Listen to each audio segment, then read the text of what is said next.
Good morning, good afternoon, and good night, depending on where you are. Welcome to the Youth Forum under the theme Disarmament and Non-Proliferation and the Role of Youth.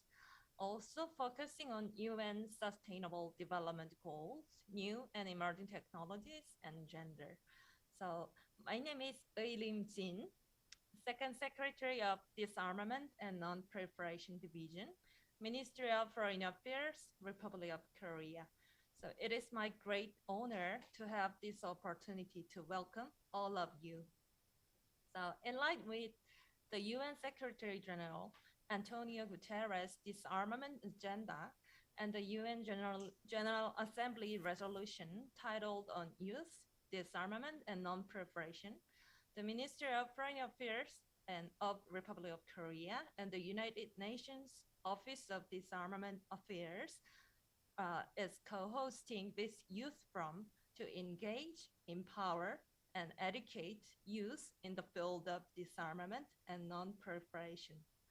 So I hope that every participant from different parts of the world will share your thoughts and insights through today's discussions.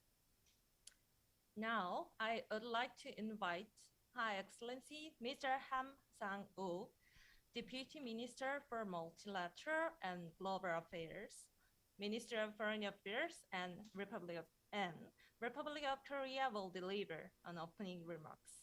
So he couldn't attend in person today, so sent us a video message filmed here, beautiful traditional place of Korea. So let's meet him together on the screen. Distinguished participants, ladies and gentlemen, it is a great pleasure for me to welcome you to the Youth Forum on Disarmament and Non-Proliferation, co-hosted by the Ministry of Foreign Affairs of the Republic of Korea and the UN Office for Disarmament Affairs. This joint occasion is all the more meaningful as we celebrate the 30th anniversary of Korea's UN membership this year. I would like to express my gratitude to each and every participant for joining us virtually from different parts of the world to share your invaluable thoughts and insights for the next 2 days. I would also like to thank Her Excellency Izumi Nakamitsu, UN Under-Secretary General and High Representative for Disarmament Affairs, and her team for their dedicated contribution as our co-host. Special thanks also goes out to UN Secretary General's Envoy on Youth, Ms. Jayasma Wickramanaiak, for her congratulatory message to be delivered in a few moments. Distinguished participants, as an ardent supporter of the United Nations and with our firm belief in young people as the ultimate force for change, Korea is proud to serve as a champion for Action 38 of the Secretary General's Agenda for Disarmament, which aims to establish a platform for youth engagement. For its part, Korea tabled the first of its kind resolution on youth disarmament and non-proliferation at the UN General Assembly in 2019. It was adopted by consensus with 84 co-sponsors. A second resolution will be tabled later this year. The 2020 Youth Model MPT Conference held in Seoul last July, and the special youth session of the 19th Korea UN Conference on Disarmament and Non-Proliferation last December were live examples of Korea's initiative in this sphere. And this forum is yet another translation of the Korea's commitment to furthering youth empowerment, engagement, and education in this field. Ladies and gentlemen, we have witnessed in recent years an erosion of consensus in the disarmament community. Global tensions on the rise, further dimming the prospects for progress. Fast-paced technological advances, now extending into outer space and cyberspace, are adding another layer to the already complex security environment. It is against such backdrop that today's forum is taking place.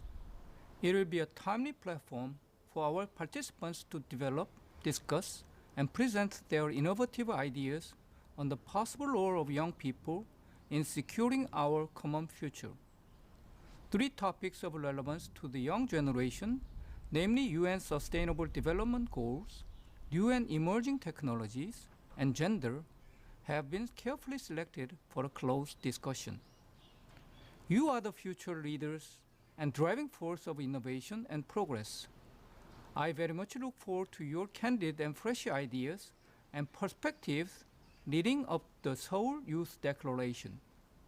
I am confident that your collective efforts over the next 2 days will contribute to advancing the disarmament agenda for a safe, secure, and sustainable future for all. Distinguished participants, last but not least, let me take this opportunity to highlight that the complete denuclearization and the establishment of permanent peace on the Korean Peninsula remain one of the most pressing tasks as we work to uphold the global non-proliferation regime and international peace and security. For its part, the Korean government will continue its steadfast efforts to achieve these goals through the Korean Peninsula peace process, through dialogue and diplomacy. In the course, we count on the unwavering support of the international community and, of course, our young generation. With these remarks, now I would like to officially open the Youth Forum on Disarmament and Non-Proliferation. I thank you very much.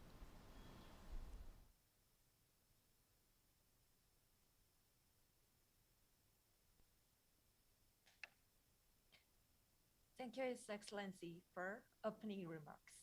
Next, I would like to introduce Her Excellency, Ms. Izumi Nakamitsu, Undersecretary General and High Representative for Disarmament Affairs. United Nations Office for Disarmament Affairs will deliver another opening remarks. She sent us a video message as well, so let's meet her together on the screen. His Excellency Ambassador Sam Son-hu, Deputy Foreign Minister for Multilateral Global Affairs of the Republic of Korea, my dear friend and colleague Jayathma, UN Secretary General's Envoy on Youth, distinguished youth participants. Ladies and gentlemen, it is my pleasure to welcome you all to today's Youth Forum on Disarmament and Non-Proliferation, co-organized by the United Nations Office for Disarmament Affairs and the Ministry of Foreign Affairs of the Republic of Korea. First, I want to thank the Republic of Korea for its strong support and partnership in promoting Secretary General Guterres' agenda for disarmament, securing our common future, and for collaborating with my office to provide opportunities for youth to meaningfully contribute to disarmament nationally and as world citizens. Tabled by the Republic of Korea and co-sponsored by 84 member states in 2019, Resolution 74/64 on youth, disarmament and non-proliferation encourages the participation of youth in discussions on disarmament and non-proliferation, calls upon stakeholders to consider developing relevant policies and programs for youth engagement, and stresses the importance of education and capacity building of young people in the area. In the same year, my office officially launched its youth outreach initiative, #Youth for Disarmament, or Y4D, which strives to engage, educate, and empower young people to facilitate their meaningful and inclusive participation in the field of disarmament and non-proliferation. As participants taking part in this youth forum, you are members of the largest generation in history. 1.8 billion young people living around the world with a critical role to play. From working at the forefront of successful international campaigns to ban cluster munitions and nuclear weapons, to ensuring more inclusive spaces to amplify diverse perspectives, young people like yourselves continue to act as the ultimate force for change. Secretary General Guterres has made a significant push to empower youth. articulating their role as the leaders of tomorrow in his agenda for disarmament. This youth forum serves as an apt platform that places youth at the center of our disarmament and non-proliferation efforts to develop, discuss, and implement key action strategies for addressing some of the most critical and pressing topics of our time. Let me say a few words about 3 key themes you will be discussing. First, SDGs. As we enter the decade of action in relation to achieving the Sustainable Development Goals, the creativity, talent, and engagement of young people will be vital. The understanding that disarmament and arms control are connected to development is not new. However, disarmament has largely slipped off the development agenda. This is despite evidence that the ever-increasing military expenditure diverts much-needed resources from development and fuels armed conflict and violence, social inequality, and environmental degradation. The consequences are clear. The world is overarmed and peace is underfunded. As agents of change, you can reset the balance in favor of long-term peace and security and therefore sustainable development. Second, new and emerging technology. As advances in science and technology and digital platforms continue to revolutionize all aspects of our societies, we look to young people for inspiration and innovation. Youth play a crucial role in raising awareness of the implications of emerging tech and in encouraging responsible innovation and application of new technologies today and in the future. Young people can also meaningfully contribute to cultivating and sustaining a culture of accountability and adherence to norms, rules, and principles for responsible behavior in cyberspace. Your discussion will provide a platform to engage, empower, and amplify the voices of the next generation of industry leaders, engineers, and scientists on these complex issues. Finally, gender and disarmament. Your recommendations to address the gender inequalities within decision-making and education in the disarmament field will be vital in ensuring all are given the chance to voice their opinions, enact change, and contribute to securing our common future. Pursuing and advancing gender equality is not only the right thing to do, but also the smart thing to do. Ensuring the full and equal participation of women, men, and others in disarmament will benefit us all and help us achieve our policy objectives more effectively. Your passion and perspectives from key accelerators for advancing gender equality, and I am pleased to see the gender balance present amongst participants here. I will leave you with a quote for today and tomorrow's activities, echoing the sentiments of the great thinker Margaret Mead, who stressed to never doubt that a small group of thoughtful, committed people can change the world. Indeed, it is the only thing that ever has. I thank you very much for your attention and wish you the very best for the discussions ahead.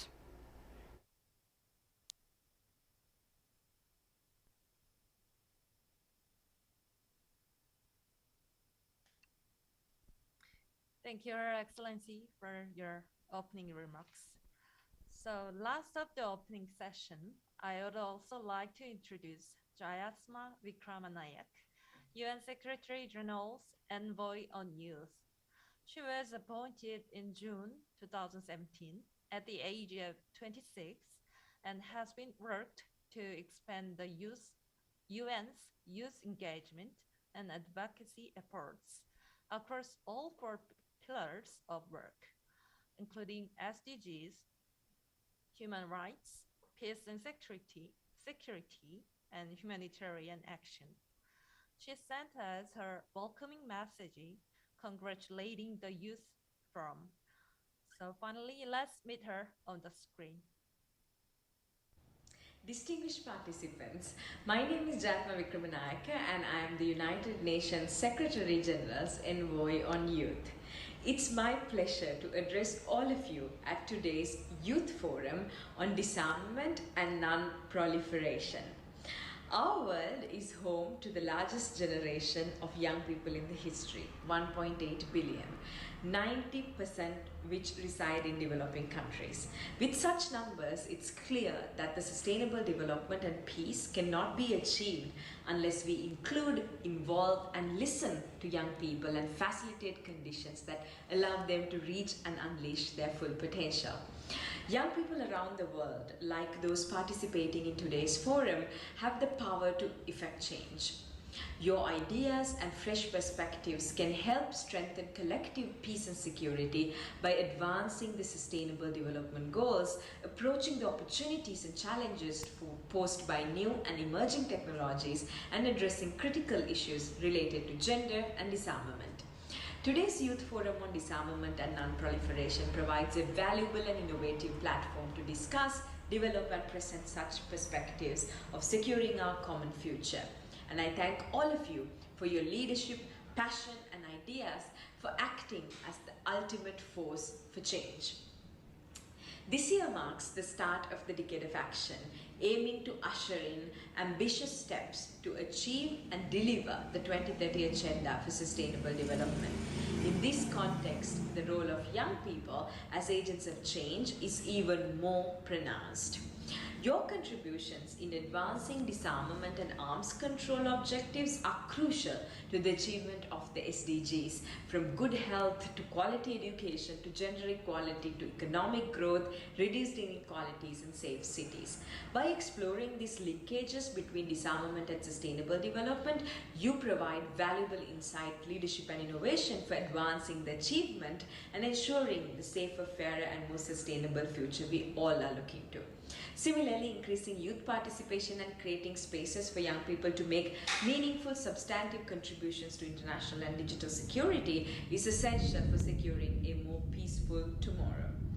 Young people have a vital role in raising awareness on the implications of emerging tech, as well as encouraging responsible innovation and application of new technologies used today and in the future. Your ideas and perspectives will be crucial for establishing a safer, more accessible digital world for all future generations. The passion and perceptions of your youth leaders, those who form essential drivers for accelerating progress on gender equality, is of utmost importance. As well as being a fundamental human right, gender equality is essential to achieve peaceful societies with full human potential and sustainable development. Engaging, educating, and empowering the next generation of young women, men, and others with an integrated understanding of these connections will be essential in contributing and advancing the UN's effort to work with and for young people in securing our common future. Your frank and insightful dialogue on addressing the gender and age imbalance present amongst participants within the field of disarmament will encourage further inclusivity and diversity within this field, central for establishing a safer future for all stakeholders. In closing, I want to thank the United Nations Office for Disarmament Affairs and the Ministry of Foreign Affairs of the Republic of Korea for facilitating this opportunity for young people to share and discuss their perspectives, visions, solutions, and ideas to advance the UN's disarmament agenda, as well as for their support in engaging, educating, and empowering youth in their role as the ultimate force for change.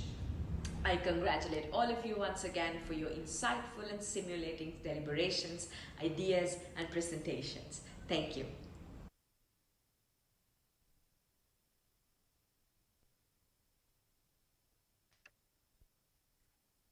Thank you, Jayasma, the envoy of UN Secretary General. So now I would like to start the session 1 regarding UN Sustainable Development Goals. At first, I would like to introduce the moderator of today's 2 sessions, Ms. Allocate Monahan, Youth Outreach Consultant from UNODA. So she will moderate session 1 to session 2 without delay. So each session will be 15 minutes of presentation, followed by 35 minutes of discussions.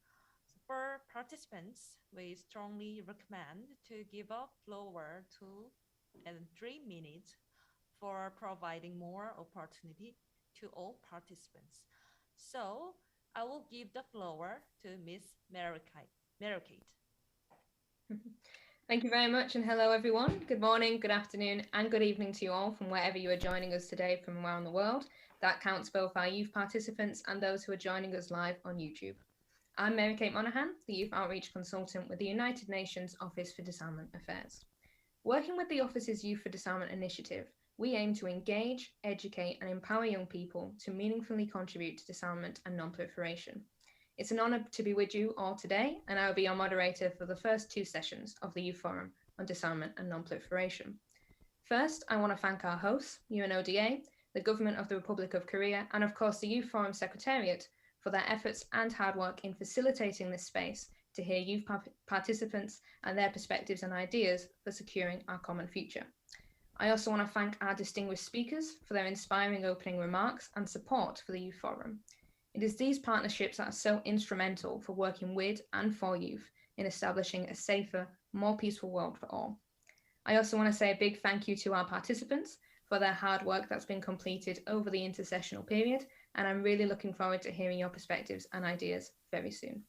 I also want to thank all of you who are joining our deliberations live on YouTube for your attention, interest, and engagement. Before we begin, I'd like to provide a little bit of information on today's events, which were developed in line with the UN Secretary General's Disarmament Agenda and the UN General Assembly Resolution on Youth Disarmament and Non-Proliferation. The Youth Forum strives to provide a platform to facilitate frank, open, and interactive discussions among young people on disarmament and non-proliferation issues. The 27 young participants who are joining us today were selected from over 150 applications and come from all around the world. They will participate in group presentations and interactive discussions to address central topics related to disarmament and non-proliferation. The participants have been working together in 3 groups over the intersessional period, and they've been exploring the relationship between disarmament and the UN Sustainable Development Goals, new and emerging technologies, and gender. During the Youth Forum, each working group will present their findings and recommendations for addressing these issues related to their designated topic, before discussing these ideas further with the wider plenary. As has been said, we will be hearing from Working Group 1 on the Sustainable Development Goals, and then we will be hearing from Working Group 2 on new and emerging technologies. As said, we will have a 15-minute presentation and then a 35-minute discussion where participants from the other 2 working groups will be invited to share their comments and questions in response. I would also like to note before we begin that the points raised today are the personal views of our youth participants, and they do not necessarily represent the views of the United Nations, the Government of the Republic of Korea, or the organisations that these individuals may be working within. That includes myself during my role as a moderator. Once more, I want to thank you all for your hard work and participation in the Youth Forum, and I'm really excited to hear your perspectives and ideas. With that, I would like to welcome our first participants, Peter Mitri and Theo Bayong, from Working Group 1 on Sustainable Development Goals to begin their presentation to the plenary. Peter and Theo, the floor is yours. Thanks again. Good morning, good afternoon, and good evening to all. I hope everyone is doing well, and we will start with the first presentation on our working group, which is composed of 10 members, whose names are displayed on your screen right now. We've been working on the interlinkages between disarmament and the SDGs in general, and more specifically on the SDG 16 about peace, justice, and strong institutions. Next slide, please. So I will give you some introductory remarks. Arms transfers around the world are constant, fueling armed conflict and contributing to increased armed violence. Young people can be affected by armed violence as well as by armed conflict, but they can also influence these aspects either positively or negatively. This can take various forms through relationship, influenced by society, community, and attraction through money or guns in general. The academic field has sometimes highlighted how young people can drive conflict and violence through different theories, for example, the young build theory, the peace spoiler theory, and also the greed and grievance model, of course.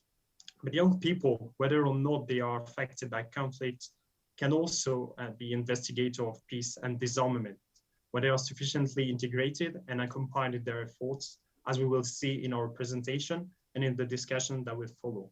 Next slide, and to Alpita. Thank you, Theo. Just 2 points, if I'm audible, and if people can see the slide, because I think there are colleagues who are not able to see the slides. But moving on that, thank you so much. Based on the observations that we made regarding young people's experiences with regards to armed conflict, armed violence, and use of gun and all kinds of weapons in this context, our preamble has been to specifically appeal to the United Nations, the member states, and the international community to invest and include youth in discussion forums and involve them in participation avenues that will determine the dialogue on disarmament, arms control, and non-proliferation. In doing so, we recognize the existing national, regional, and international fora that already exist on such topics. We take account of the participatory objectives that highlight both in UN General Assembly Resolution 7464 on youth disarmament, non-proliferation, and arms control, as well as the Security Council resolutions, particularly 2250 on youth, peace, and security, to include and involve young people increasingly in dialogue and policies on disarmament. At the same time, we realize and acknowledge that young people are not a homogeneous group, but we bring together diverse experiences based on our background, our socioeconomic identity, determined by our nationality, ethnicity, gender, so on and so forth. And we believe this intersectionality of youth must be included in our dialogue and policies on disarmament moving forward. Next slide, please. So now I'm going to present you the structure of recommendations. So yeah, the next slide. Okay, great. So recommendation number 1, we focus on invest in youth inclusive and youth-led disarmament education. The second one is dedicated to the allocation of resources and the establishment of a youth empowerment fund for youth individual as well as youth organization to include more and more youth into these processes. And also the last one, the recommendation number 3, is a call for accountability, youth inclusivity, as I said, and also participation in disarmament, arms control, and non-proliferation more broadly. Next slide, please. And with that, and also keeping in mind the 3 Ps on perspectives, participation, and partnerships, our first recommendation specifically focuses on the fundamental importance of a youth-inclusive and youth-led disarmament education, and appealing to the United Nations and member states on this regard. If we move to the next slide, please. We talk about disarmament education at 3 levels. Next slide, if possible. These include policy making, the fact that we believe in the importance of an evidence-based research with a focus on young people's experiences to be included in the policy making with regards to disarmament. Second, at the level of schools, we believe that it's very important to decentralize and simplify the dialogue on disarmament from high-level discussion forums down to schools at the pre-tertiary level through a standardized and mandatory curriculum. And finally, at the community level, we believe that young people can act as champions for change to facilitate dialogue, sensitization, vocational training on issues such as community disarmament and similar issues such as small arms and light weapons that impact young people as well as communities at large. Moving to the second recommendation, Theo can follow. Thanks, Alpita. So the second recommendation is appealing the UN and the member state to dedicate resources for young people working on disarmament issues and also to establish, as I said before, Youth Empowerment Fund for young individual as well as for young organization. Next slide, please. This recommendation is divided into sub-recommendation, if we can say like that. The first one is to develop opportunity for youth entrepreneurship in the peace area in general, but also in disarmament more specifically, to help young survivors of conflict with an economic, social, and psychosocial assistance. Also, there is also a need to broaden the criteria of funds to be more inclusive of young people and to avail existing funding opportunities for young people. The last one is to create and ease partnerships between young individual, organization, and existing networks in disarmament. And the aim of that is to share experience and good practice, of course. Next recommendation to you all, Peter. And finally, we somehow transition from young people to systemic change and accountability from institutions. As in the introduction by my colleague Theo, there was a mention on youth and armed violence. We believe and we are deeply concerned by the low levels of trust in governments that we increasingly see as one of the main or worrying concerns that has fueled youth linkages to armed violence and all forms of organized crime. And we believe that there is a need to push for accountability for young people's access to opportunities, ensuring youth inclusivity and participation in all existing United Nations and state level fora related to disarmament, arms control, and non-proliferation. In doing so, we believe in the importance of developing trust, a conducive environment where young people feel heard and listened to, as well as promoting the recognition of diverse and non-monolithic views of young people in this regard. In specific, which means, next slide, our recommendation calls on the United Nations and member states to mainstream youth participation by recognizing a specified youth quota that is reflective of member states' internal demographics as an official prerequisite within their delegations on all matters related to disarmament. Being mindful of this intersectionality of youth and their experiences and voices that I just mentioned about, and to incorporate what we call in the working group one as multi-perspectives in this discussion with policymakers. And finally, to proactively consolidate and integrate youth feedback, especially from grassroots and operational levels, into official national policies on disarmament through discussion forums, focus group discussions, and similar strategic initiatives. And finally, to recognize and capitalize on the potential that social media brings us to develop regional networks of young advocates and youth organizations on disarmament as an integrated online hub that is premised on the interconnectivity of social media, as well as convened on a periodic basis by relevant UN entities, in particular UNODA, UNIDIR, and UN Office, Youth Envoy Office, so as to foster this continued dialogue and coordination on topical issues, because we believe that disarmament is something that does not remain static, but requires further coordination on a periodic basis. Moving forward, next slide, of course, as our group specialized on the topic of SDGs, we see the importance of the connection between disarmament and development.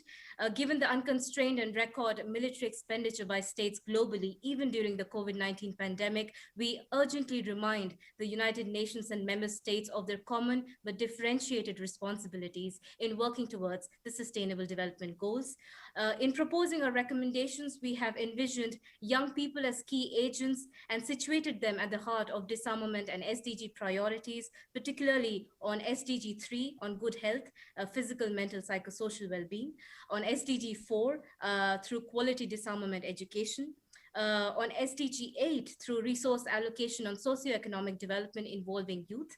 And in doing so, our recommendations address opportunity gaps and inequalities facing youth through SDG 10, as well as identifying opportunities for partnerships at local, national, regional, and global level, SDG 17, and overall, as my colleague mentioned on SDG 16, the importance of achieving sustainable peace through strong and peaceful, stronger institutions and a particular focus on justice within a disarmament agenda.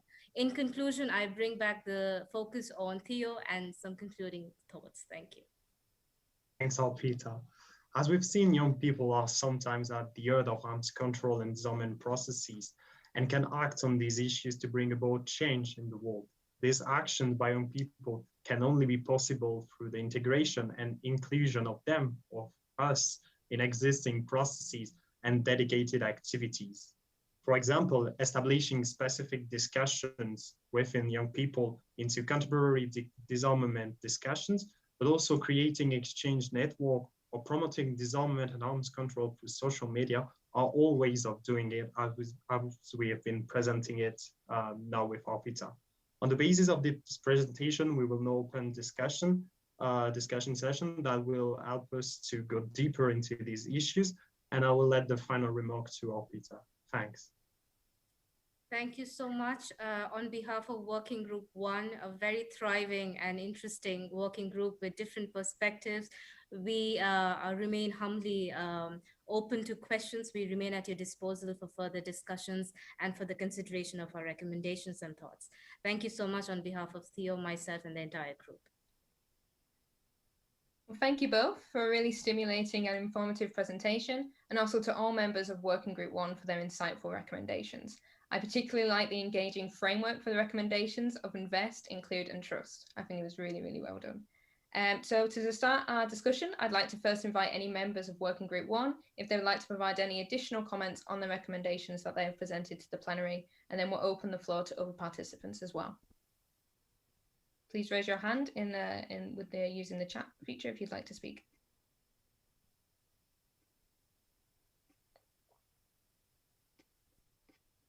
If not, I'd like to open the floor to other participants from the other working groups if they have any remarks or any comments that they'd like to share with the plenary.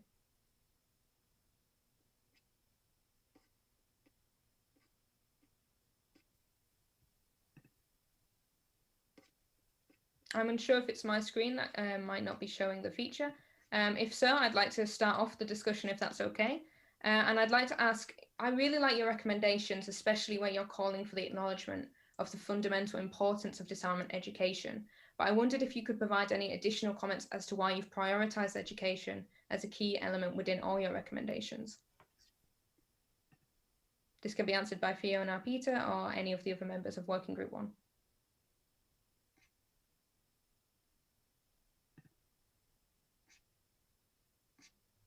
Yes, Valentina, the floor is yours. Thank you, Mary-Kate, and thank you all for listening to our presentation. I think within our discussion, we prioritize education because we believe in long-term change, and that change is possible if we change the mindset.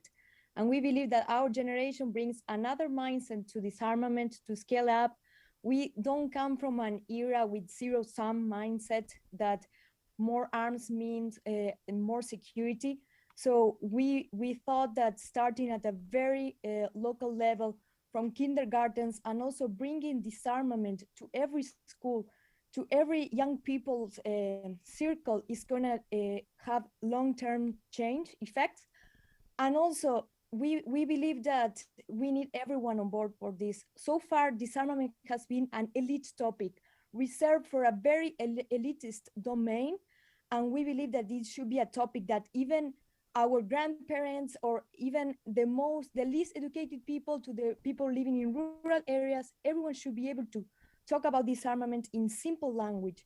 And so far, it has been a domain reserved for just very few people. And we want that to change through education. Thank you.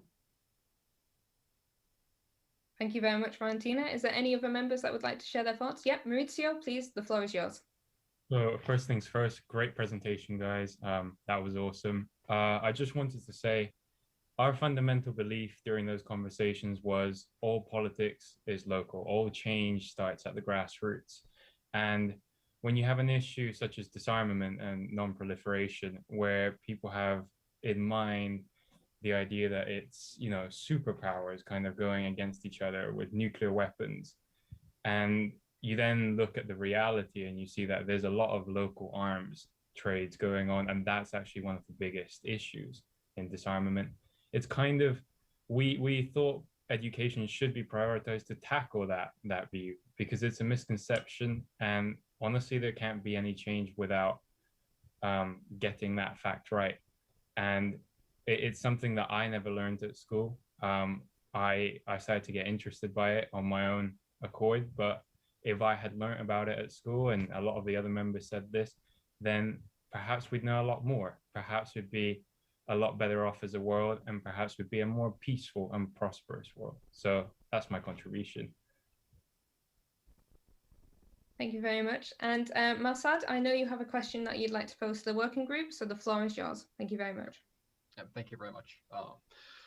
Yeah, again, amazing presentation. I think it was very insightful. I quite enjoyed reading the recommendations that you guys had. So one concern that I had was with regards to the, investing and educating, starting off at a very lower level, like, younger people. I was curious as to, I think I was having discussion with some of my peers that, the reason that sort of this race for armament exists in the first place is because countries have this sort of insecurity, right? That they are under attack or that they are under threat, right? By their neighbors or by some sort of foreign entity, right? Do you think that if we invest in sort of teaching their youth that, all right, disarmament is a good option, might run in contrast with their sort of national sentiments about what their security is? And that applies again to a lot of countries, especially in South Asia, Pakistan, and India. That's a place where that would apply very strongly. Do you think in those countries, for example, how do you think you would implement that program there in a way that is congruent with their national sentiments of security? What is the best way to do that, in your opinion? Thank you, Marsad. Is there any members of the working group that would like to answer the question posed? I could give that a go, if that's all right. Excellent. Well, thank you very much for that very insightful question. I think with regards to how education plays a key role in changing perspectives, we really have to think about disarmament education, not only about educating civilians and people about the destruction of arms and ammunition, but also about changing the conversation from national, traditional, militarized versions of security, pointing towards human security, and looking at a broader range of threats to the individual and to societies within a particular country. Now, when people begin to consider and understand security as a concept from a human security standpoint, they begin to see less of a threat from other state actors, military capacity, but begin to identify, the range of threats, health security, food security, water security, as the things that should constitute national security. And so we begin to see a sort of reversal of cycles of insecurity between states because the political focus are on threats to human security. I believe that perspective shift is quite important for any conversation about bilateral relations, for example, between India and Pakistan. Although I don't necessarily agree with some of the ways in which the opportunity cost for nuclear weapons spending has been formulated against India and Pakistan and, say, the United States, there is still the case that funds could be better spent on protecting individuals from much more severe, much more immediate threats to their existence, as opposed to deterrence dynamics and, nuclear escalation. So I'll pause there for now. Thank you. Thank you very much, Alamendi, for your answer, and Marsad for your question. Is there any other questions that the plenary would like to pose to Working Group 1 on their recommendations?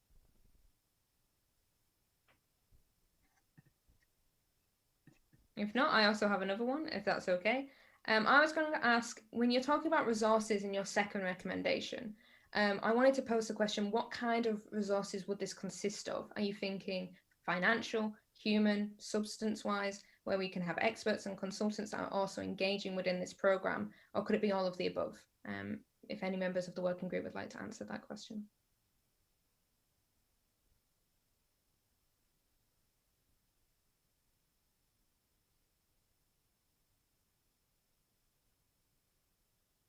Theo or Apiti, sorry to call on you. Is there any response to that about talking about what resources we can have? Oh, if not, I've got Valentina. The floor is yours. Thank you for the great question. And I think this question is very important for young people. Mainly, we are talking about all type of resources, but above all, financial. Young people and youth-led organizations worldwide are required to do so much with so little resources. Just because we are young and we have so much energy, we are usually required to do a lot with little resources. So we are particularly asking for funding for youth-led organizations worldwide working on these issues.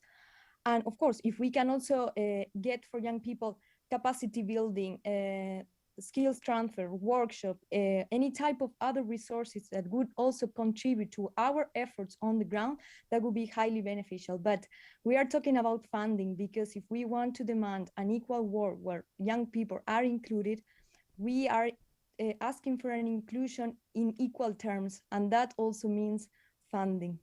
Thank you. Thank you very much, Valentina. Olamendi, I also saw your hand was up, so please, the floor is yours. Oh, thank you very much. Following on Valentina's response, what we also identified in our conversations was that there's quite a number of funds already existing to support, arms control mechanisms, capacity building. For example, UNSCAR, the UN Trust Fund, managed by UNODA, and the Arms Trade Treaty Voluntary Trust Fund. And when you look at the application processes for these funds, you realize that it quite immediately excludes the less sophisticated organizations that possess, auditors and all sorts of technical expertise to apply for these funds to intervene in local situations. So we actually, although this particular strand of reasoning didn't make it into the recommendations per se, but we thought if there were ways to make access to these funds easier through stewardship programs, for example, where the management of these funds could be carried out by the dispersers, and these funds could be dispersed directly into grassroots operations, then we could have a mechanism where less established organizations can begin to build credibility with the management of resources to intervene at the grassroots level. Thank you. Thank you very much for that answer. Milena, you have a question. Please, can you pose it to the working group? Thank you. Thanks so much, Mary-Kate, and congratulations to all for this fantastic presentation and the great work. I would be interested in the aspect of evidence-based research. So in your opinion, where are the gaps, or where do we need, to know more? And yeah, maybe you could just shed some light on it, like, where we have these gaps that we have to work on more to, to maybe provide some more better actions, let's say, in this area. Thank you, Milena, for your question. Working group, is there any response?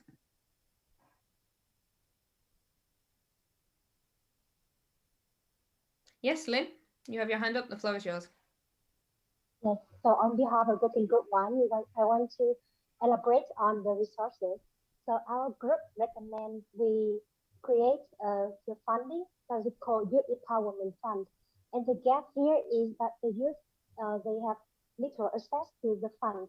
So for this funding, we could using the media, social media, or using the platform to broadcast it to the youth, and then let them be in competition, or for the youth to hand in their projects, their idea, and then the UN can evaluate the idea and the project, which one is really special and which one is practical in real life, so that they can be providing the fund for the youth. So our group here concerning the gap is that the youth have less access to the fund. So we have to promote it as a campaign or as a media social platform for the youth to access to it. So that is our idea. Thank you, Lynn. And now I'll ask Masad, you have another question. Please pose it to the working group. Thank you. Yep.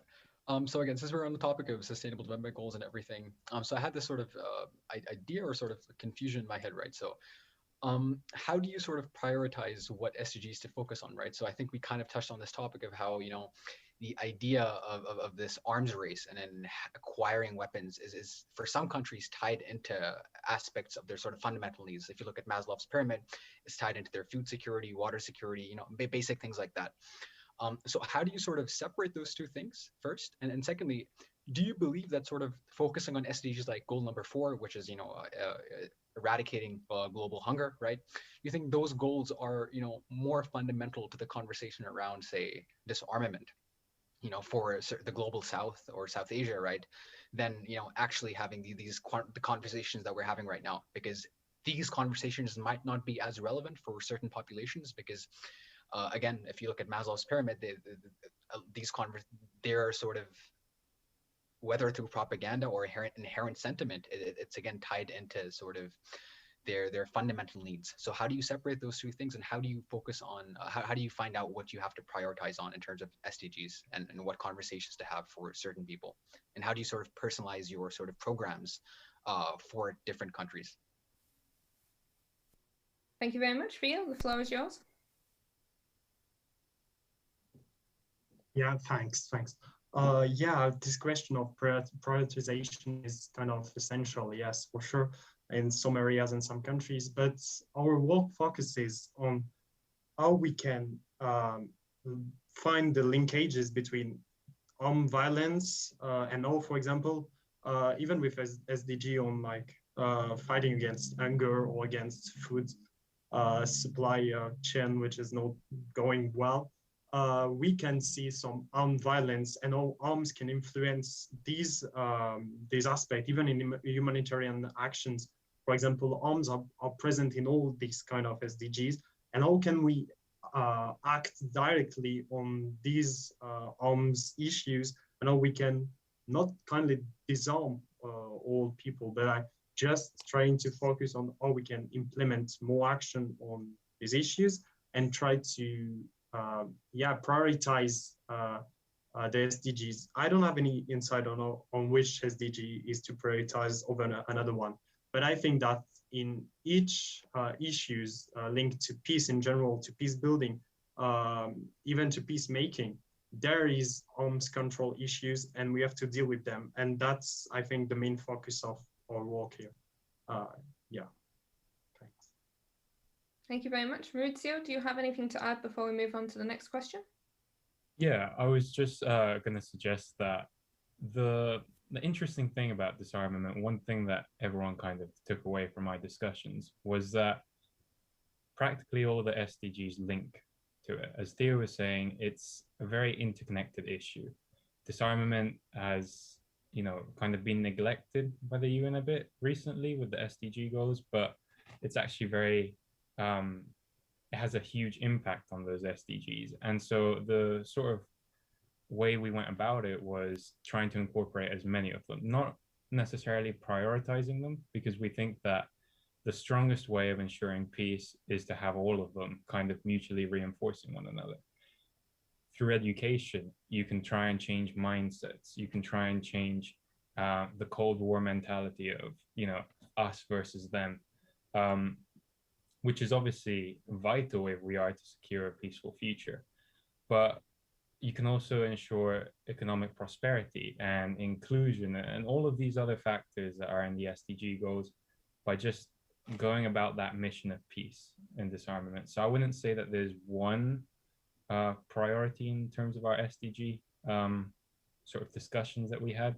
And I don't believe there should be one. I think that they are made in a way that we should use them all, so then we ensure sort of the best global strategy. Thank you very much. And it reminds me of what the High Representative said in her opening remarks. Disarmament and development, the linkages between them, they're not new, but they have largely slipped off. So it's fantastic to have these youth perspectives to bring it back to the front of our discussions. So thank you very much. So Luis, you had your hand up. Would you like to please pose your question to the working group? Yes, thank you very much. And thanks for a really awesome presentation. So my question is kind of very basic. So what kind of communication and engagement strategies that should be employed to raise awareness about the link that is there between disarmament and SDGs? And I assume these strategies are going to be different for different demographics. They're going to be different for policymaker, politicians versus the general public, and they are probably also going to be different for global north versus global south. So have you had a chance to discuss this in your group, and what are your insights on this? Thank you very much. Thank you very much. Is there a response from the working group members?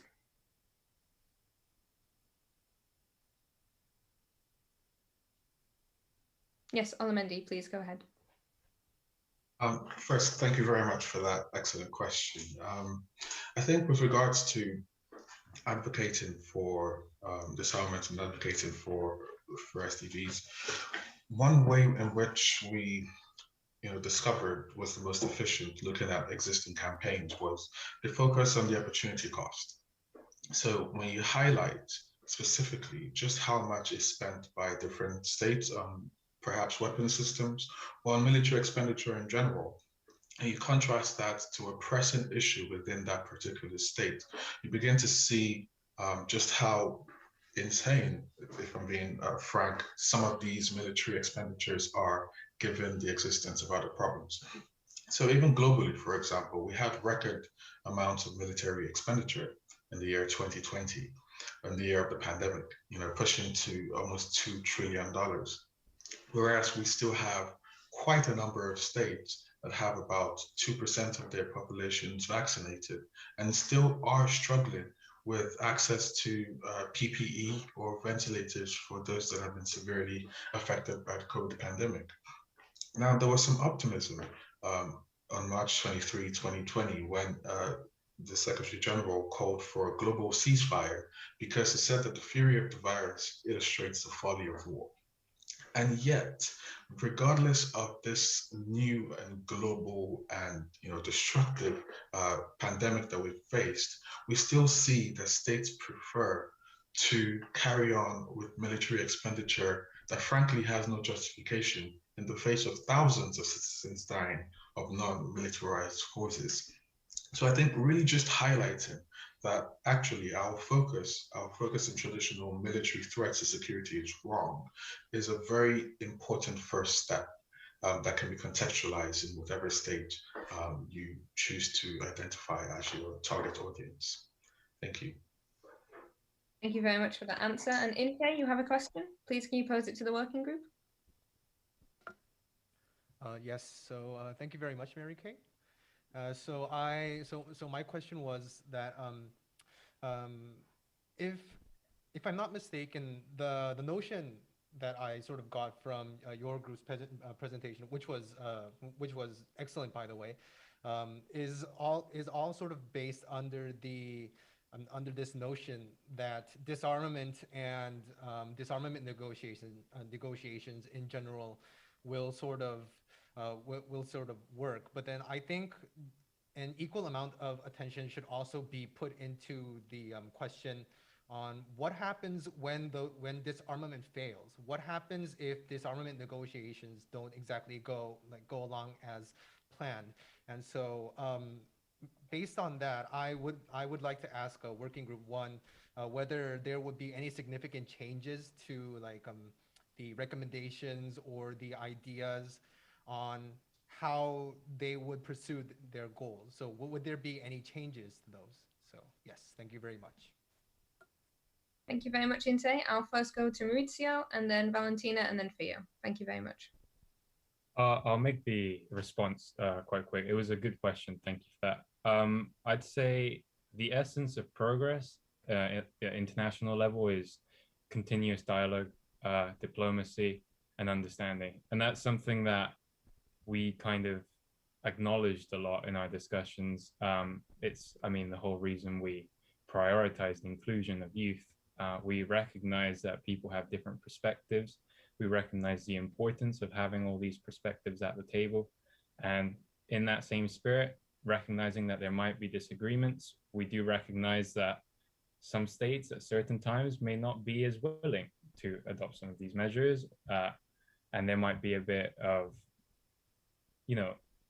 confrontation on some issues, especially if disarmament fails, as you suggest. So I guess what we would suggest as a working group is continuing that dialogue, keeping the door open to discussions, keeping the door open with the youth at the table, those discussions, because they are a vital part of the discussion and they should be included. And yeah, diplomacy must be at the center of it, understanding and listening. Thank you very much. And Valentina? Yes, thank you, Mary-Kate. I would just add one point to this. When disarmament negotiation fails, this is when young people and people in general, civil society must step up in order to make states accountable for what they are spending. So this is why it's crucial that people, ordinary people, civil society understand what disarmament is, what is the military budget, what they are countries spending their money, the public money in.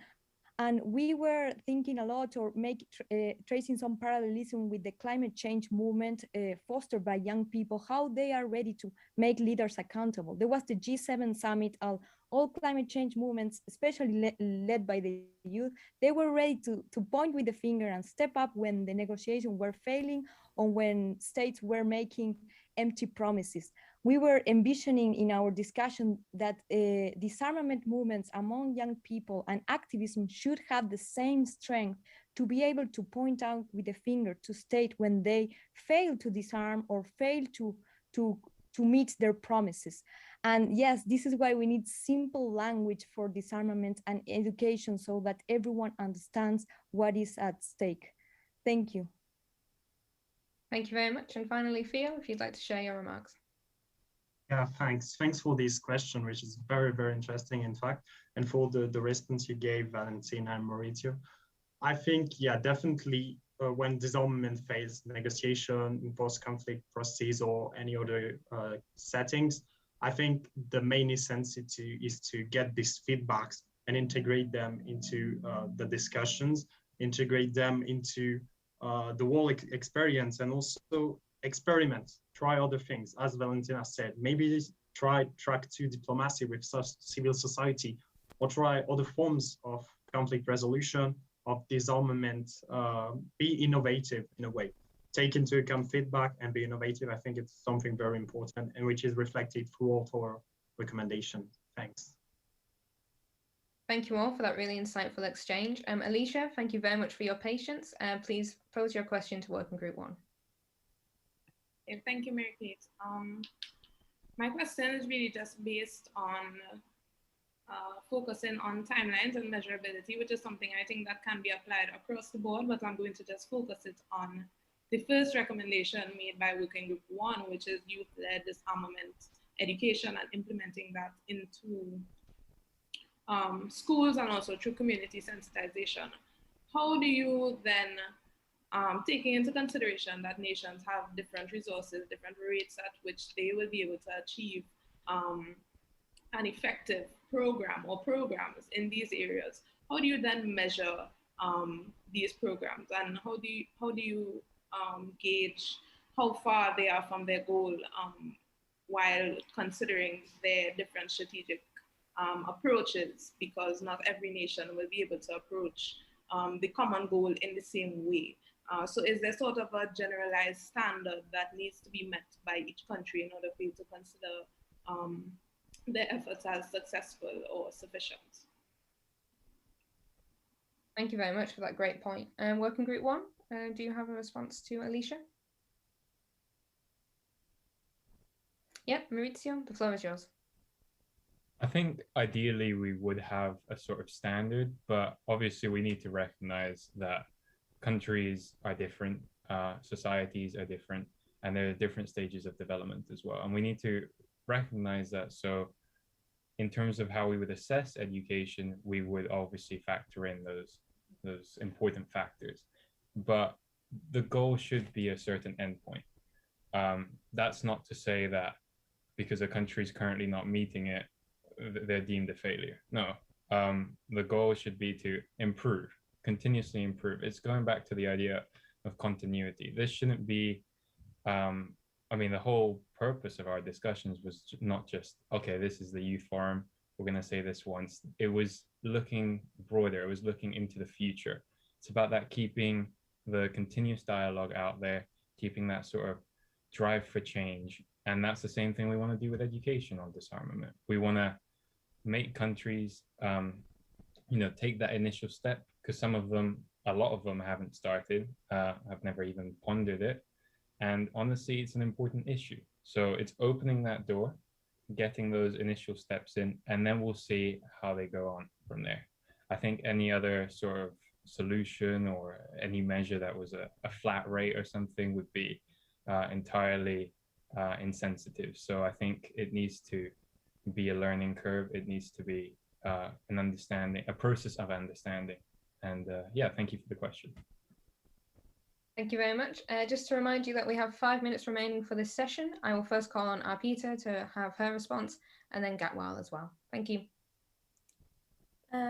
Definitely. Thank you so much for the question. And to concur what Maurizio just said, I think there cannot be one common baseline. But at the same time, as we mentioned, states have common but differentiated responsibility. So as long as we are all oriented towards meeting the common objective of SDG, it doesn't as much matter if we have the same resources or not, but we are doing our differentiated bit towards that common objective. And in order to measure, of course, that's an interesting question from monitoring and evaluation point of view, but this is where we need more accountability from states to have that short-term, medium-term, and long-term objectives, milestones corresponding to each of these phases, and then to prolong that period of evaluation so that it's a continued dialogue. When we talk about education, we are talking, ultimately, we're talking about access to information. We are talking about simplifying that information. We are talking about mainstreaming that dialogue and having more and more people involved through participation and opportunities to have that kind of dialogue. And I think these are the core universal principles that we try to introduce. But of course, if and how concretely this will be materialized in each context differs. But what remains central to us is the principle of common but differentiated responsibilities, and also defining milestones corresponding to short-term, medium-term, and long-term goals. Thank you so much. Thank you very much. Gatwal, your comments, please. Thank you so much for the question. I'm not really very sure whether I'm really audible because my internet connectivity is somehow weak. But yeah, to the questions, I think the main, to major impact on these particular recommendations could be really, hard in a way, given the fact that it's large scale and it's also long term. But the most important thing that we're trying to, to achieve through this is, first of all, is an awareness among the young people. So how many young people are aware about the issue of disarmament or armaments, and how many of them are also, getting involved in terms of accountability mechanism or also participation directly. So to me, or to the group, I think awareness raising among young people, right from in educational institutions, and also mobilizing action.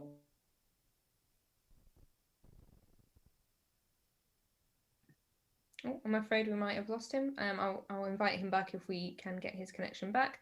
As we have 2 minutes left, is there any working group members that would like to provide a quick summary before we move on to working group 2 on new and emerging technologies?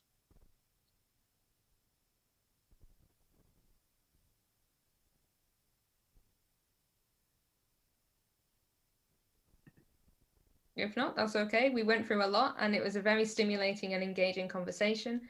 I want to thank Working Group 1, all members, for their presentation, their recommendations, and once again, all their hard work during the intersessional session. And Theo and Arpita, thank you very much for beginning this and being fantastic presenters. It was really absolutely fantastic job, everyone. So thank you very much. I really enjoyed it. Next, I would like to invite Masad Sadiq and Inte Yang from Working Group 2 on new and emerging technologies to please begin their presentation to the plenary on Working Group 2's work and recommendations. Thank you very much.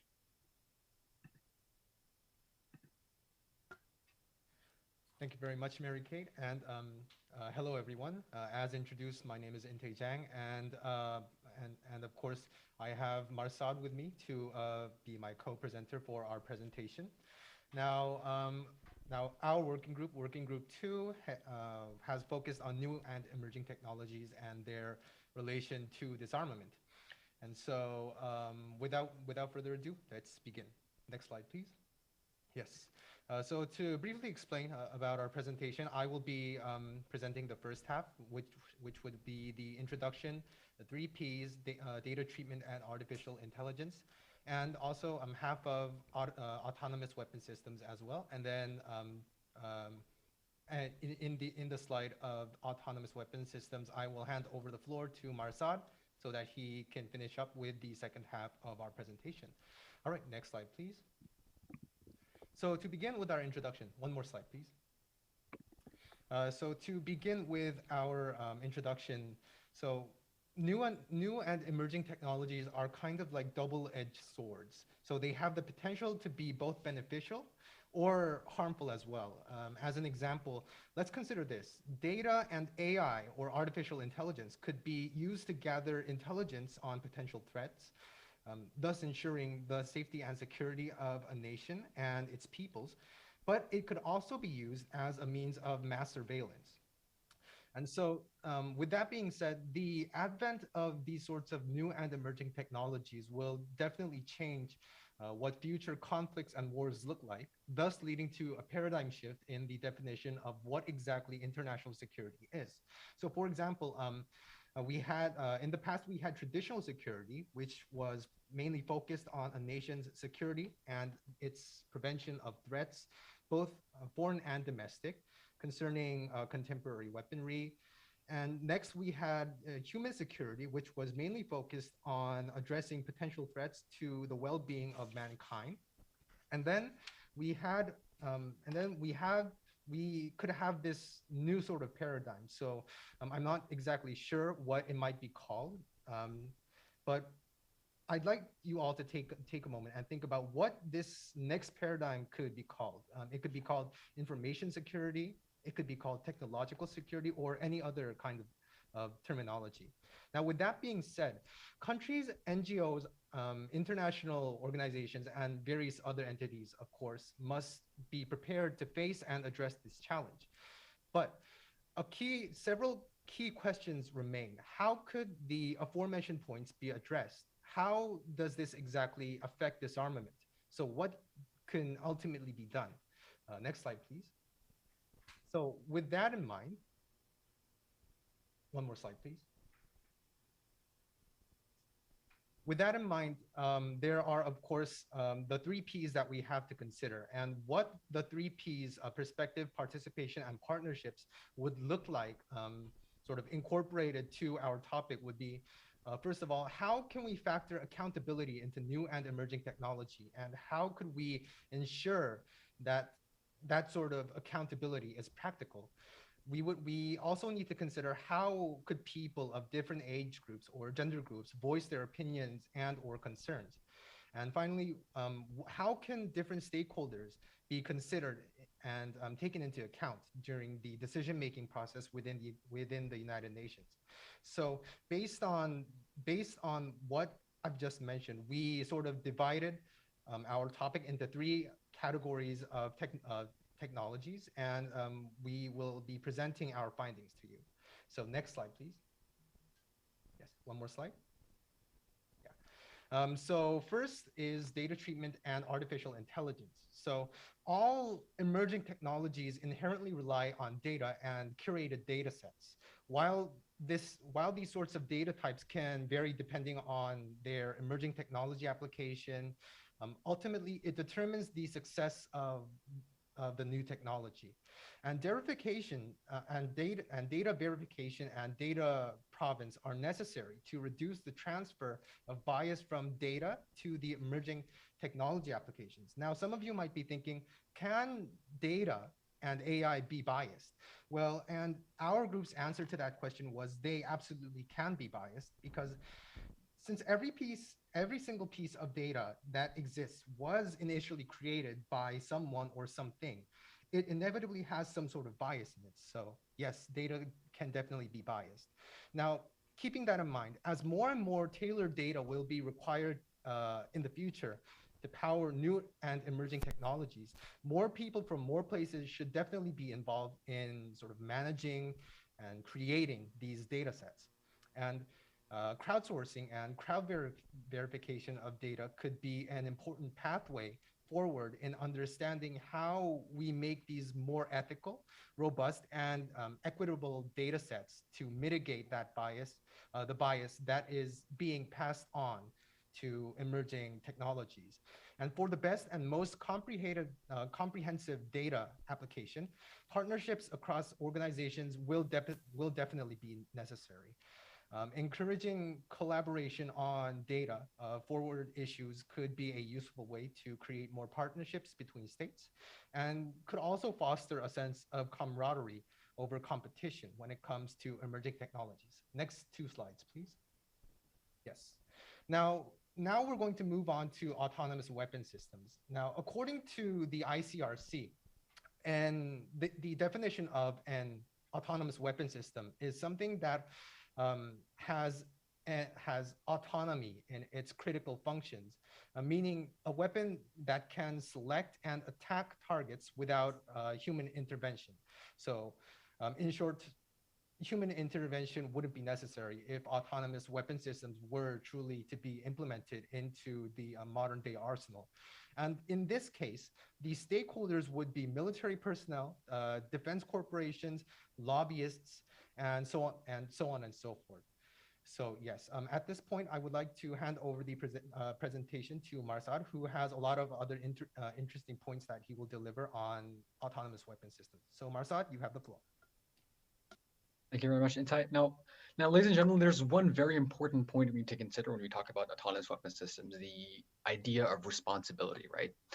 Who do you hold accountable for crimes and killing individuals when you're using fully autonomous weapon systems, right? On the previous slide, back to autonomous weapon systems. So we understand that international law sort of has this fundamental notion that someone needs to be held accountable for their crimes. Someone needs to be held accountable for things, right? And where there is a lack of accountability, there's going to be a lack of justice. And when there's a lack of justice, the world is rendered very dysfunctional. Your legal systems are undermined, right? Now, war does not stop when the bullets stop firing or when, unfortunately, the bodies stop dropping. War stops when the victims of that war receive justice, right? And if they cannot receive justice, your war is prolonged, and as a consequence, your war is perpetual. And that is one of the direct consequences that sort of autonomous weapon systems have, on conflicts. It makes it very difficult to figure out who exactly is responsible for a certain crime. And it's imperative that we sort of try to have frameworks where we can sort of identify the sort of decision-making chains that are, present in terms of who authorized or deployed a certain weapon system. So that was a sort of the idea that sort of primed us and in terms of formulating our recommendation, which was essentially we cannot afford to use fully autonomous weapon systems just simply because we can't hold people accountable for it. No machine should ever independently participate in a war without human oversight. Because when you have human oversight, you can at least point at something and say, all right, this person, this individual, or this group of people are responsible for crimes, right? Because using fully absolve weapon systems, if we then talk about, for example, paramilitary groups, military groups, or hostile non-state actors, they can sort of use these systems to absolve themselves of crimes. They can use these systems to sort of get away with mass war crimes, so sort of violating so many conventions across the world. And states can do the exact same thing. Your war tribunals, your legal systems start to disintegrate. They can't really, at the moment, they're not well equipped enough to sort of deal with the sort of moral complexity of the issues that fully autonomous weapon systems present. So to regulate these weapon systems, right, it's kind of difficult, right, because these things are, of course, evolving with time. It's important to sort of, for example, for these weapon systems, partially autonomous weapon system, of course, to be able to distinguish between hors de combat, which are essentially individuals who cannot actively participate in conflict, right? And differentiating these individuals from belligerents who are actively participating in conflict, right? How do you do that? How do you make sure that your systems are not, for example, discriminately killing individuals, right? Based on their ethnicity, based on their race, based on their gender. And there's so many factors, again, that tie back into our idea of data treatment and AI. Again, because it's very relevant to this conversation about autonomous weapon systems. So those are sort of ideas that sort of guide us in terms of how we're supposed to approach this. But the overwhelming majority of the committee sort of agreed that we cannot and we do not and should never endorse the use of fully autonomous weapon systems. And so, unfortunately, a lot of member states agree with this notion because of the destructive potential they hold. Now, we have to talk about biotechnologies, essentially, right? Now, that's one more important topic when it comes to new and emerging technologies. This era, that this whole century is considered as the era of biotechnology, right? And for good reason, right? We now have so many amazing developments in the sector. We can easily and effectively develop, edit genes by using CRISPR-Cas9 systems, right?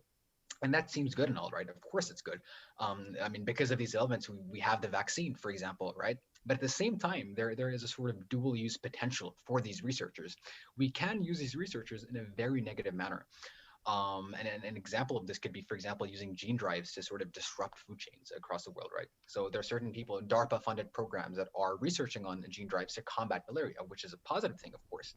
But at the same time, you can detrimentally use gene drives to sort of disrupt food chains. And that is something that, again, that's something we never consider. Whenever we think about biological weapons, we think about something like with The Walking Dead or something, right? Where we have these direct outbreaks of viruses and things that directly harm people. And while that is very possible, this one indirect thing is also very harmful. It affects your food economies. It affects your people directly, indirectly, unfortunately. So that's one thing we need to consider there. And this field has exponential growth, right? So just 20 years ago, it was hard to sequence DNA. It was very expensive and it required sophisticated tools. You could not really replicate a lot of experiments. But over time, this field has been democratized, unintentionally perhaps, right? And the democratization of science is good. But at the same time, without effective regulation, democratization of science sort of leads us into this territory where individuals who might not have the best intentions can sort of harness the potential of certain researchers in a very negative way. And that includes engineering viruses to create artificial pandemics. And we've already suffered through one. So just imagine what the potential outcomes if this sort of virus was engineered to be much more viral, much more fatal. And we sort of like tread on this very dangerous territory. And so our sort of recommendation on this was guided around the idea that we should have ethical bodies that assess the sort of dual use potential of researchers, right? We want to make sure that science is democratized. That's good for developing countries. We don't want to leave them out of the sort of conversation, right?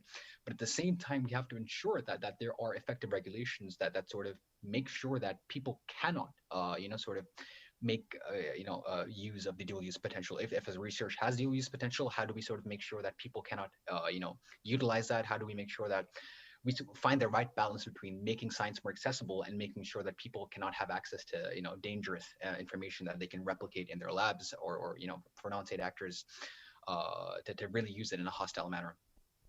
Again, so recent developments, again, cost of sequencing DNA has dropped. CRISPR, as we speak right now, there are gene editing tools that are being developed that are much, much more efficient than the CRISPR-Cas9, which makes it happen very quickly and very efficiently. So, and then again, with the rise of DIY synthetic biology, everyday people, you and me, can have access to these things, right? So we're experiencing this sort of boom in the industry of biotech, which can be dangerous, and we have to make sure that we have the appropriate regulations for it. While we can't afford to, we're seeing the consequences of not having regulations for AI, right?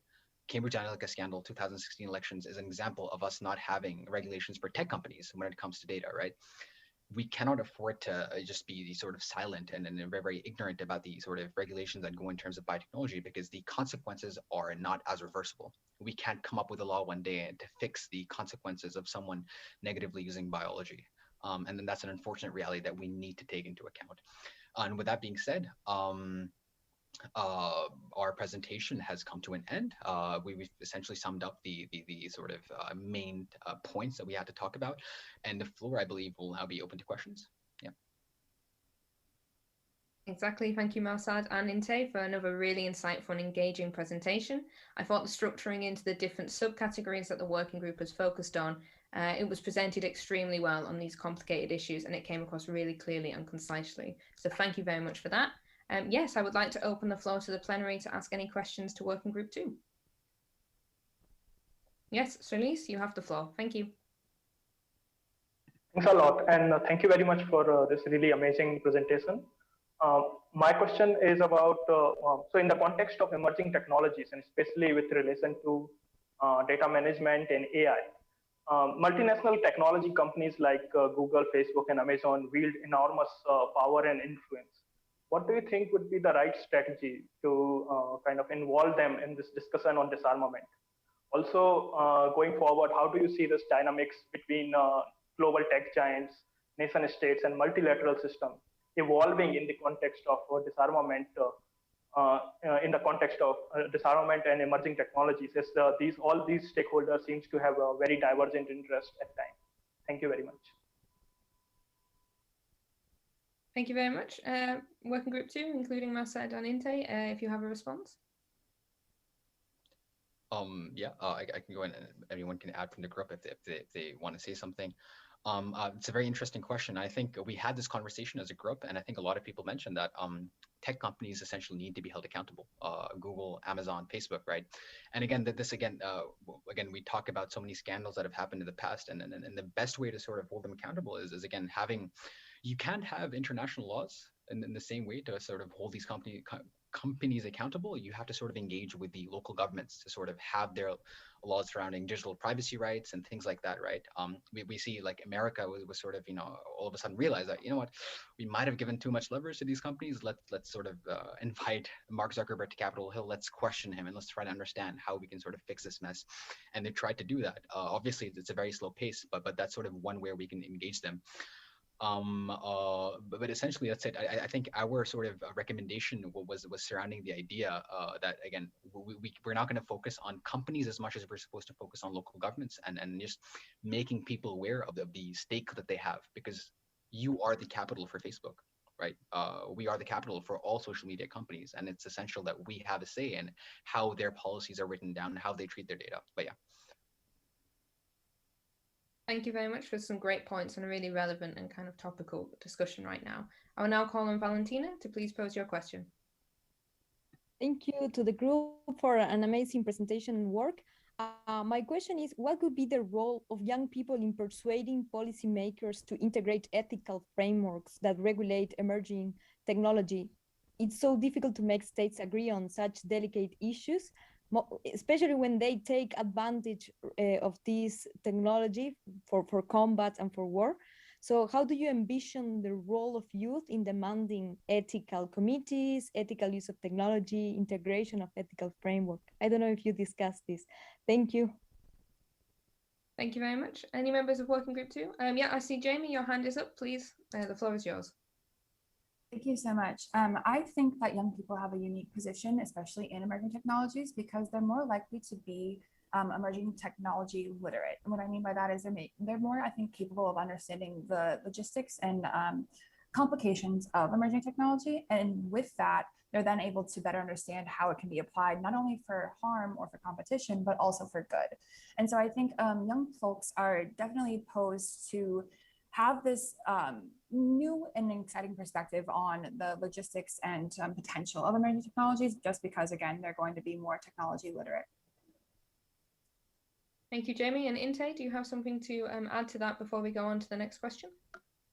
Yes, I do, Mary-Kate. That's actually a very good question. And so I think that obviously the tech companies need to be held accountable as well, but instead of focusing solely on the tech companies, I think the youth, the generation of the youth, should also be focusing towards activism that's more that's more aimed at the local governments and municipal governments, city governments, the federal government, and so on and so forth, because a lot of companies already have these sorts of ethical frameworks or ethics boards in their companies. But the thing is, when we ask the question, are they really practical? Can they really bring a substantive difference to, when it comes to disarmament or when it comes to accountability?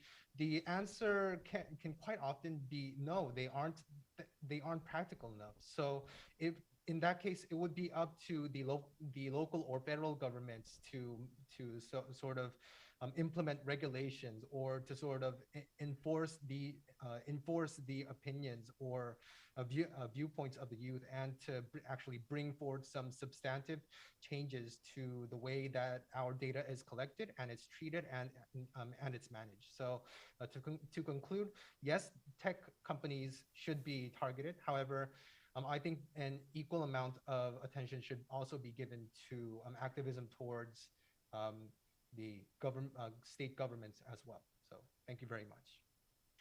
Thank you, and thank you very much for your response, talking about the many different roles that youth can have, and also the literacy that we have to kind of infuel perspectives as well. I'd now like to invite Manying to also ask her question to the working group. Thank you.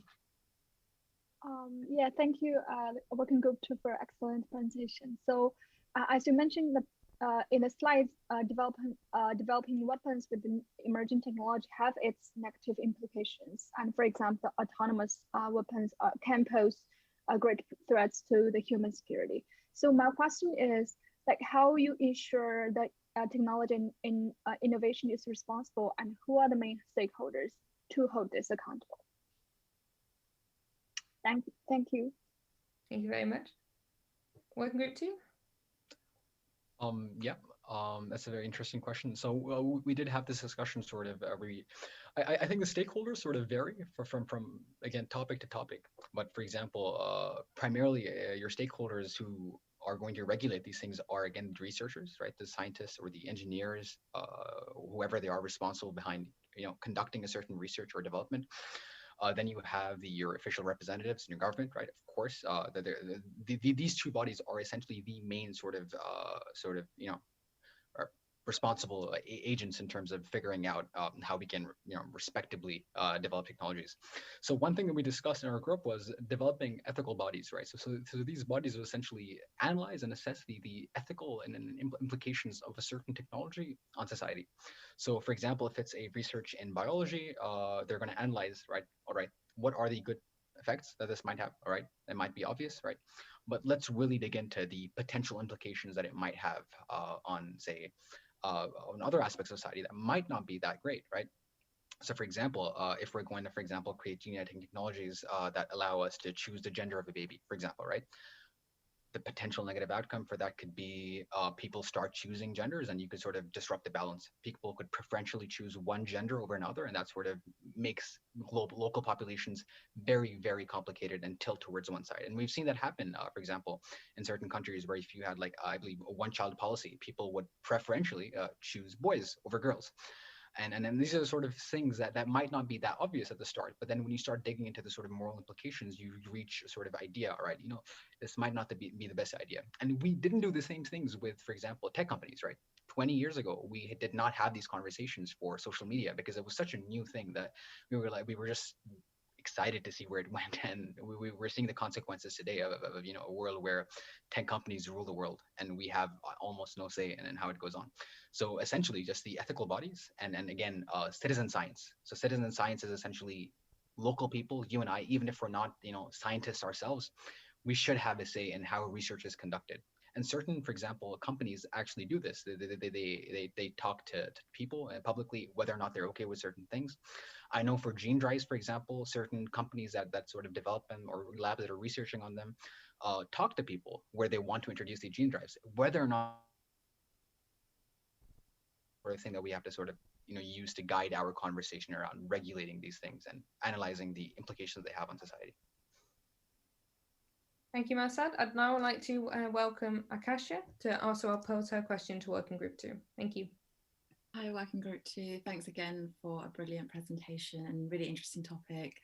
I think the issue with new and emerging technology, or a big challenge, not just in the field of disarmament and conflict, is that it's so fast paced, the industry, that it's almost hard for policymakers to keep up with the changes that happen in the field of new and emerging technologies. So sometimes we are quite slow to respond to certain changes in that field. Do you envision as well, on top of your recommendations, a structure where there is training provided not just for policymakers, but for also engineers, researchers, humanitarian workers who work with these technologies to better educate them about the new and emerging technologies? Because obviously one of the recommendations is not to have an over-reliance on the technologies, but also to have like human participation. But obviously a challenge is that the training and education might not be there. Really good point. Working Group 2, would you like to respond?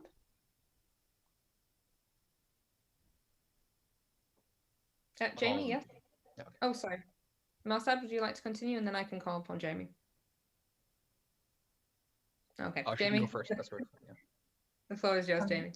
I think that's a really great question. I think one way in which that could be done is through crowdsourcing mechanisms and crowd verification of data and collaboration on that end. So in our recommendations, we speak about creating these ethical bodies for both research and applications of emerging technologies. I think that the research can be a really important pathway forward, especially for collaboration, again, over competition. And so I think that opening the dialogue, especially not just to say like engineers or policymakers, but to everyone in civil society, so like the crowdsourcing applicability, is not only going to like provide one more perspectives in terms of how these emerging technologies can be used, but it will also provide more knowledge on the realm of possibilities of potential new uses of the same technologies. And so I think that these the crowdsourcing aspect is where you're going to get the most collaboration and understanding of how the emerging technologies could be used or how they can kind of continue to develop. Yeah, if I could just add on to that. Yes, please do. Yeah, so with regards to, for example, engineers or researchers engaging in these things, I think we talked about this, and this sort of refers back to something that the working group once said with regards to investing in education, right? For example, this is an anecdotal example, of course, but it's applied, I think, to a lot of engineering schools in Europe. I study biotechnologies, right? And it's a mandatory course that we have to take about, epistemology, the ethics of science, why we're researching certain things, and what are the sort of boundaries that we have to assess, and then what thought process we should have before we conduct a certain research. I think those sort of courses, these sort of philosophical debates are critical for all engineers, for all researchers, if we are supposed to curate or sort of create the sort of generation of engineers and scientists that are ethical in their developments, right? So this again is something that I think is sort of relates back to a lot of things working group wanted. We have to invest in these sort of educational programs that impart on these engineers and researchers, ethical thought processes. They were lacking for 50 years, 20 years ago, and I think they're becoming more popular now because we see, the consequences of a world without them. But essentially, that's it. Yeah. Perfect. Thank you, Marsad. And it's great to see the linkages already being formed between both working groups that are presented today, especially this element of trust and accountability and the role that youth can have in that as well. I'd like to invite Lisa to pose her question, and thank you very much for your patience. Yeah, it was a really interesting presentation. My question is, within all of your research, have you come across microwave weapons? It's not a new technology as such. The USA began studying them in the 2000s, and however, there's been clear developments and sophistication in their use, particularly against US diplomats in Cuba and China, where they're suffering from what is called Havana syndrome. So I guess kind of on that point, I'm wondering, does a focus and activism on AI and database systems, as you've been talking about today, neglect more traditional systems that are becoming more dominant and sophisticated, yet are understudied, but maybe not talked about so much? That's a great question. Working group 2? Is it possible for you to repeat the last part of your question? I think my speaking. Yeah, just kind of on that point, microwave weapons are something that are becoming increasingly sophisticated, and they're new in that sense, but they're not really talked about because AI and database systems are becoming the main focus because they're shiny and new in that sense. But however, we know that traditional weapons are becoming more sophisticated. So where there was microwave weapons that weren't really used in the 2000s, now they're considered pretty prevalent in a lot of countries. And we're a bit behind on the data, or some of the countries are behind on the data for that. So just kind of wondering how that all balances out from your point of view, from your research. I think that's actually a pretty fair point, because even in our research, we didn't have really intense conversations about, again, microwave weapons. And then you're right, because it's not as shiny in your research. In some aspects of activism with regards to disarmament, it may be overlooked. And I think that's more of a criticism of how we approach these debates rather than sort of, the general frameworks that we have. So I think the best way to address this is sort of in our frameworks where we research into sort of systems that are potentially dangerous. We take into account traditional and conventional weapon systems that are being developed. They may not be new. Again, they may be being made more sophisticated. They may be being enhanced, right? Nuclear weapons, for example, been there for a long time now, right? But what we've developed the capacity to store them, to deploy them, and so many things we've sort of developed over and over again. And I think a lot of our conversations, I think, at the UN do sort of take these things into account. We try, right? That it's not always the shiny new technologies. I think our conversation today was more about having preemptive measures for things that are, very, very dangerous, perhaps as dangerous as nuclear weapons, right? But of course, you're right. It doesn't really detract from the fact that we have weapons like microwaves, like weapons, right, that are very detrimental, and they should be talked about. And I guess that should be part of our activism when we talk about disarmament. Yeah. Thank you, Marsad. I'd now like to invite Jamie and then Inte before we move on to the next question. And my comments are very similar to Marsad's in that we didn't necessarily think about these weapons as we were preparing our presentation, but I think it's a really good question. I think that fundamentally it comes down to the main question is, how do you control technology? And that's kind of always been the question, right? So there's not going to be one solution for that, but I think that by presenting frameworks for emerging technologies, we can also begin to adapt for more conventional technologies that are kind of being upgraded with advances in data and data management and that respective hardware. So I think that in terms of these old problems, new times type problems, I think by kind of creating and integrating the same framework of collaboration, understanding data management, ethical data practices, then we'll be able to better address the more kind of conventional, less sexy, so to speak, because they're not as emerging, but still obviously a large problem.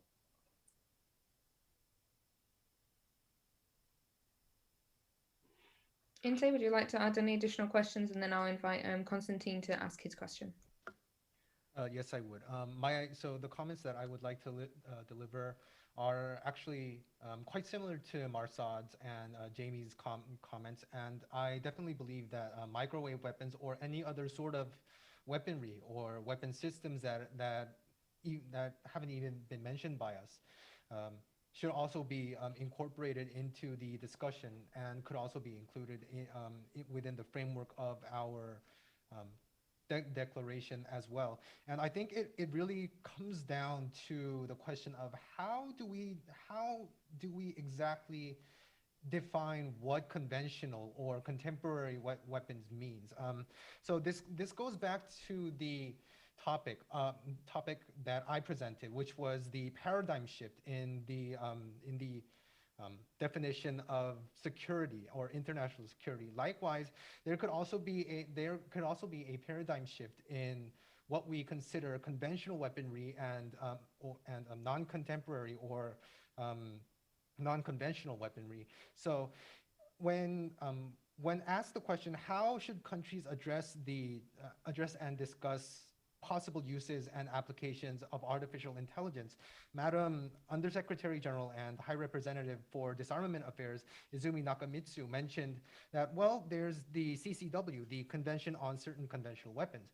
And so I think that sort of implies, it sort of signifies that later down the future, what we consider to be non-contemporary weaponry right now might become more widespread and ubiquitous and could be used much more often in the future. Therefore, we definitely will need to incorporate certain types of technologies further down the line of discussing disarmament and these new and emerging technologies. So yes. Thank you very much, Working Group 2, and thank you, Lisa, for that great question. Konstantin, I'd like to invite you to pose your question to Working Group 2. Yeah, thank you very much for your beautiful presentation, and I think you guys did a great job. I have two specific questions, and the first one is that one of the states actively working with programs for the development of combat autonomous robotic systems is actually Russia, my place of origin, which back in 2013 supported the decision to transfer the discussion of the topic of lethal autonomous systems to the platform for discussions on the convention of certain conventional weapons that you guys just mentioned, which is great. And actually, at the same time, two major problems with this were voiced. And the main substantive problem which is the lack of really working samples of fully autonomous robotic weapon systems. And another significant barrier is the difficulty of drawing a clear line, a clear divide, between civilian and military development of autonomous systems based on the same technologies. So in your opinion, I would like to know, do these points of the Russian position look constructive for further discussions of combat robots? And if yes, how should we deal with these problems? And my second question is, how do you think, is there any concern about the trend of using new technologies by non-state actors or technologies falling into the hands of terrorists, for example, and how can this be prevented? Thank you. Thank you very much. And Yeti, you had your hand up. The floor is yours. Thank you so much. Thank you so much. Answering the question on that there are no clear evidence of mistakes or issues with artificial intelligence weapon systems yet. It's better known as Golden-Ridge dilemma when we're talking about limiting or policing around technologies or new emerging technologies. And it's a double-edged sword. So in the first place, we do not have at the current moment any evidence that they do in fact break the international humanitarian law, for example, and thus it is rather difficult to come with common ground and common nominators for example, what is autonomy or what is meaningful human control, or do they actually well, make the war more humane or not. And thus it's really difficult to come out with a preemptive ban currently. On the other hand, with this dilemma, when we actually do reach the point that we do have these technologies, so we can show whether or not they do have there some mistakes or pros or cons, the states are rather unwilling to actually come up with a ban after that. And I think personally, this is also the issue with current campaigns to stop the killer robots, or how it's phrased. Because, for example, compared to the international campaign to ban landmines, which was hugely successful, they had the visual cues to tell people that these are, in fact, inhumane weapons and they do cause a lot of suffering. Which obviously the campaign to stop killer robots and such do not have yet. So yes, to answer your question, I think that this position does work very well for the discussions in the CCW. And I'd actually suggest to take, I think the informal meetings for the CCW just ended for the laws, and there were really fruitful papers for everyone to read. I can post the link to the chat if people want to take a look. Thank you so much. Thank you very much. And Inte, your additional comments, please. Thank you, Mary Kate, and thank you, Konstantin, for your great question. I will mainly be focusing on your second question on whether we were concerned about non-state actors using this sort of new and emerging technology to possibly inflict harm upon civilians. And now my answer is a bit short, frankly, and the answer to your question is yes. We are, of course, definitely concerned with terrorist organizations or extremist groups or various other non-state actors using these sorts of new technologies for bad purposes. And in fact, that was also these non-state actors were also mentioned in the specific wordings for our recommendations. And come tomorrow, when we actually announce and sort of present our recommendation, our points in the recommendations, you will be able to see the content inside of it. So yes. Yep. I'd like to make an additional comment to that. Sorry. Yep. So one interesting thing to consider there is, for example, if we look at certain papers that talk about, for example, bioweapons, particular, right, or biotechnological capacities that could be used in a negative way, you don't need much to do that, right? For example, for developing nuclear weapons, you need a lot of sophisticated and very expensive materials. But that's not exactly the same thing for biological weapons, right? You can effectively create. I mean, it is hard to sort of deploy them, effectively store them. That those issues do come in play. But if you have a truly chaotic sort of entity that really wants to wreak havoc and really, again, because we're talking about hostile non-state actors here, right? And I think that could be relevant, for example, ISIS or for example, the FSA in Syria. Right, groups like that might potentially use these things in a negative way. It becomes hard because you want to make sure that you don't use the sort of veil of terrorism to prevent access to scientific developments for these developing countries, right? You can't sort of bar Middle Eastern countries or countries in the global south from access to sort of gene sequencing technologies or lab facilities or equipment that they need to sort of carry out research on the premise that it might be given to or harnessed by hostile non-state actors. So I guess the best approach there is again, we have to follow the same techniques as we always have in terms of destabilizing and dismantling terrorist networks or hostile non-state actors that seek to sort of harm and undermine local populations, and at the same time sort of make sure that these countries have protected and accessible access to sort of technologies that help them develop. Because otherwise you don't really help the situation of these people at all. You essentially sort of, their development is very static. There's no development at all without sort of helping them progress in science. But yeah. Thank you, Masad. Before we move on to our final question from Shalise, I'd like to welcome Shukani to also present her additional comments. Thank you. Yes, I would like just to quickly add to the point of access of terrorist group to arm and autonomous weapons. And I think a great way to think about this and to move forward, it would be really conducting a stakeholder mapping of relevant sectors. Would that be law enforcement, customs, national security, and trade? In addition to identifying opportunities and potential gaps within existing and potential frameworks, because we know that a lot of terrorist groups have access to arms because of their relationship to a lot of countries. So I think that defining and finding the gaps, whether that be in national security and trade between countries, would be very important, in addition to that brings us to a previous point, which is accountability and how do we help nations, would that be our private companies and defense companies on the entities that they deal with. Thank you very much. And Shalise, if you still have your question, please can you pose it, and this will be the final one for this session. Thank you. Thank you very much, and thanks again to the team.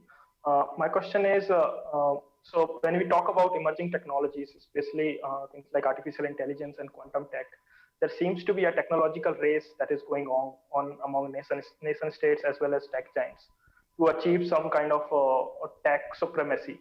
So are there some lessons from nuclear and space race during the Cold War that could be applied here? Do you think we need to develop, the situation now is fundamentally different and we need to develop very different kind of disarmament framework? Yeah. So I would really like to know team's insights on this. Thank you very much again. Thanks. Thank you very much. And Yeti, for your response, please. Thank you once again. I was just briefly answering the arms race, technology race, and actually I want to point out that your use of the word technology race is actually, I personally, I think much more accurate than AI arms race, which has been catchphrased quite a lot recently by a lot of think tanks, for example, in the US. Personally, I think it's exactly a technological race that's going on between, for example, US and China currently, and it's not directly an arms race per se, not yet at least. And I think that we could draw a lot of parallels between this time and, for example, the industrialization in the 1800s between Germany and the UK, for example. So the amount of wealth that accumulated through the technology that they developed, then afterwards ended up in arms race. So I think that that's something that we should keep an eye on while we're talking about these emerging technologies and the arms race or technology race or whatever you want to call it. Thank you very much. And Shrikani, I see your hand is still raised. Would you like to respond to this question as well?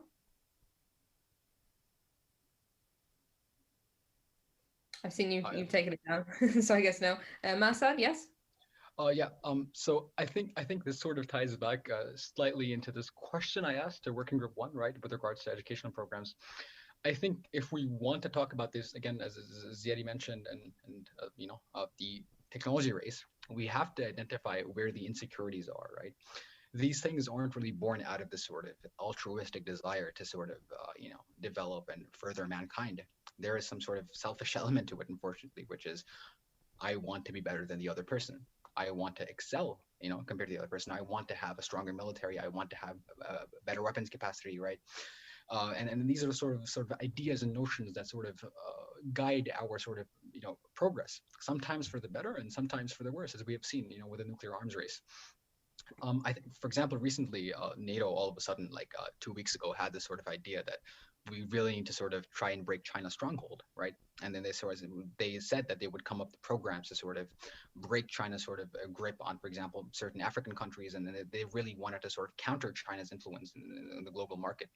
So that is a product of insecurity, and that is a product of, all right, we might be losing power in a certain way, and how do we compensate for that? I think it's imperative that we address those insecurities and dialogues between these countries that make sure that those insecurities don't manifest themselves as a sort of negative development. And that is easier said than done, because again, it requires so many bilateral, multilateral talks between countries, and it requires a sort of greater understanding of the goal that, for example, the UNODA has. But overall, I think we often ignore the fundamental reason as to why these things happen in the first place. And by identifying those, we stand a better chance at solving them. But yeah. Thank you very much, Marsad. And that brings us to the end of today and the second session of the Youth Forum on Disarmament and Non-Proliferation and today's deliberations. I want to thank you all for your participation and engagement. I think it's been a really great start to this event. We've had some really stimulating discussions and quite inspiring presentations, which have been expertly performed. So I want to thank our presenters for today, Peter Mitri, Phil Bayon, Masid Sadiq, and In-Tae Yang for their presentations.